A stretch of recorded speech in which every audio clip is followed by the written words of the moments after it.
Xin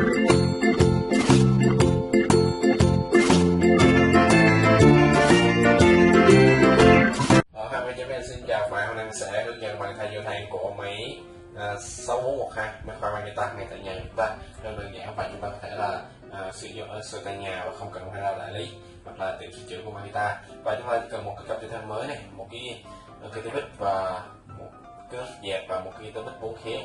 Thì mình sẽ dùng con Hitachi DS10DL để mở cho nó nhanh.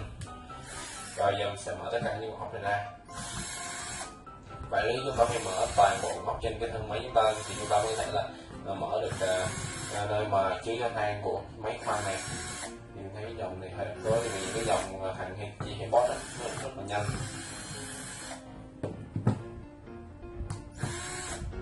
Rồi giờ sẽ mở toàn bộ thằng này ra.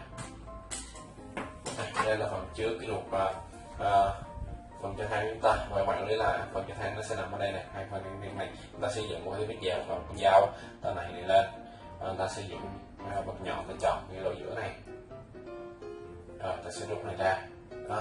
Và bạn lý là chúng ta sử dụng cái cặp cho than chính hãng của cái hàng Makita để giúp cái máy chúng ta hoạt động tốt mạnh mẽ như ban đầu, và chúng ta sẽ lắp vào y như cũ, đơn giản vậy thôi. Ta sẽ ngay chúng ta thì mình cảm giác nó vào rồi, và ta sẽ ráp vào đúng cái lúc ban đầu của nó, và chúng ta phải thay ở hai bên. Và tiếp theo mình sẽ lắp cái toàn bộ cái phần vỏ này vào. Sử dụng cái ổ vịt này và lại